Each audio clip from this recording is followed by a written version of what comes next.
فرض کن یکی پیدا بشه از ریز و درشت رفتارت آگاه باشه. رفتارت توی جامعه، محل کارت، توی خانواده و هر جایی که هیچ ناظری بر رفتارت نیست. اونا رو بنویسه و روزی به صورت یک کتاب به دستت بده و بگه اجازه میدی این کتاب رو منتشر بکنم؟ سوال سختیه نه؟ اگه جوابت مثبته توی انسانی. فرق نمیکنه که جهان بینید چی باشه.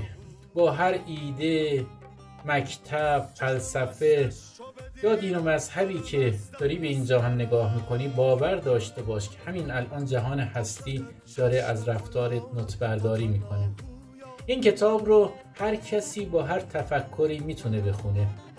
توی این کتاب چند مورد هست که مثل خوب و بد نسبی نیستن. جهان شموله، یعنی همه مردم دنیا به اتفاق اون رو خوب میدونن. من میخوام به اونها اشاره بکنم. مخاطب عام توی نقطه از دنیا نشسته و داره کتاب زندگی تو رو میخونه. یه جایی چنین برداشت میکنه که آبروی دیگران رو آبروی خودت میدونستی. اینجا ناخودآگاه مخاطب میگه چه انسان با شرافتی.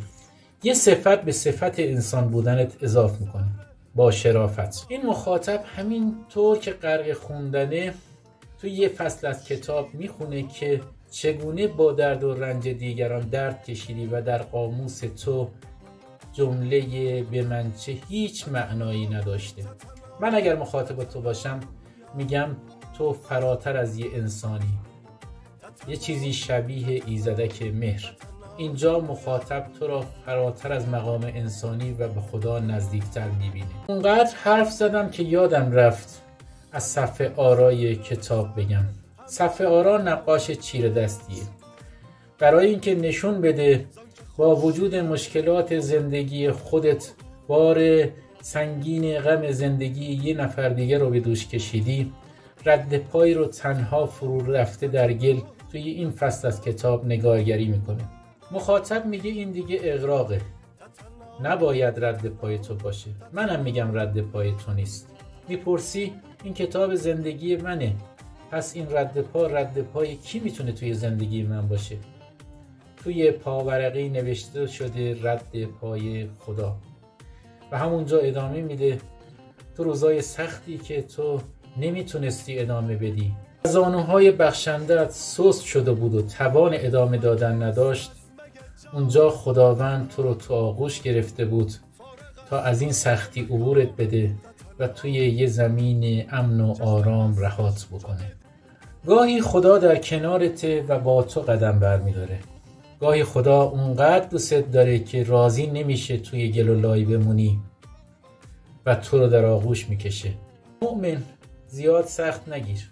خدای من و تو یکی خدا رو از پشت اون عدسی میبینه که اسپینوزا ساخته و میگه هر چیزی نشانی از خداست، اصلا خدا همون طبیعته.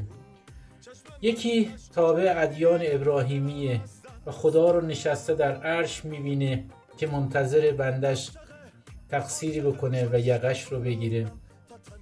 یکی منصور حلاجه و خودش رو آمیخته به خدا میبینه.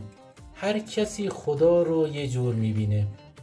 بیچاره آن آدمک فانی که خودش رو نشسته در جایگاه خدا میبینه یا زبونش رو زبون خدا.